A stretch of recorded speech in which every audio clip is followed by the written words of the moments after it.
Welcome to Dr. Karen Health TV. I am a licensed psychologist in Fort Lauderdale, Florida, and I'm here with my colleague, Dr. Marilyn Volker. Thank you for coming. Oh, thanks, Dr. Karen. We're going to talk about a lot of things related to health education and sexuality.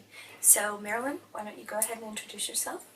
Thank you, Dr. Karen. It's a really joy to be here. I'm very proud to, for almost 40 years, to have worked in the field of sexology. And I started out teaching deaf children. And so if you see me sign, I'm probably thinking in sign language. And I did not want to be a sex therapist or even dreamed of it.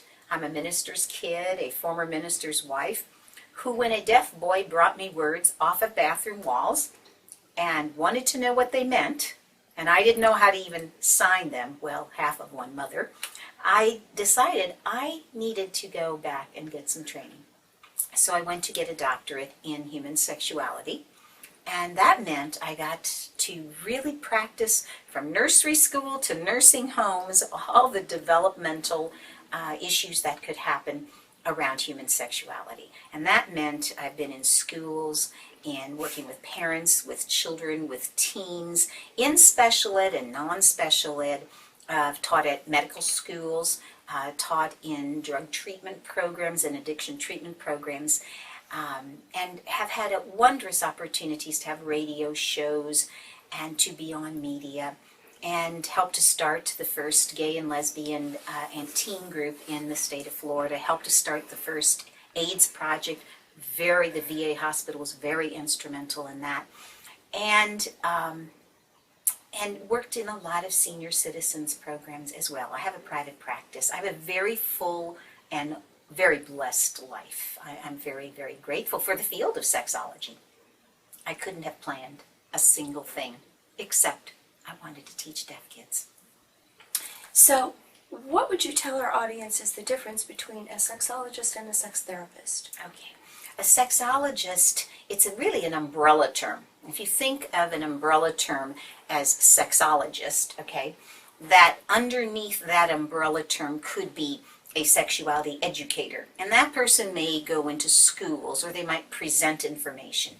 And then there could be a sex therapist who's going to be doing counseling and also having step-by-step behavioral program to address certain common sex problems, erection difficulties, orgasm problems, couples who come and their sex life has really been diminished and they want help. Let's say somebody who is really struggling with going on adult media, which some people call porn, and that interferes with their life, with their partner. It could be somebody who's gay or lesbian and dealing with that, or transgenders. There's a wide range. It could be somebody who has been, in a horrible abusive relationship and just coming from that and trying to find their own in terms of their sexuality. Could be people with disabilities or acquired diseases, diabetes, cancers, Parkinson's, and how that affects their sexuality. So it addresses problems in a very specific counseling way. There could also be a sexuality researcher under the sexologist label. There could be a media person who produces media like this, or produces sexual aids. And I'm not talking the HIV kind, I'm talking the accoutrement kind, sexual aids or toys that could help people in their sexual lives.